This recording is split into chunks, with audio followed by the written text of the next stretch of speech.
Pemain naturalisasi PSM Makassar asal Jepang, Kenzo Nambu menjadi top skor tim untuk sementara waktu.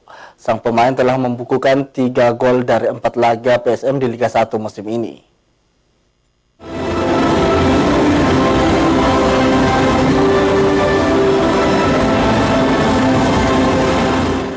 Performa Kenzo Nambu bersama PSM Makassar semakin baik. Berposisi sebagai gelandang serang, Kenzo Nambu selalu mendapat perhatian dalam 4 laga yang telah dijalani PSM di Liga 1 musim ini.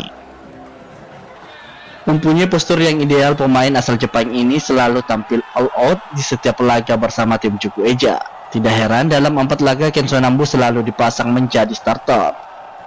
Sejauh ini statistik Kenzo Nambu sangat bagus. Dari 4 laga PSM, ia sukses mencatatkan 3 gol dari 4 shot on target. Kenzo juga merupakan tipikal pemain yang kuat dalam bertahan maupun menyerang.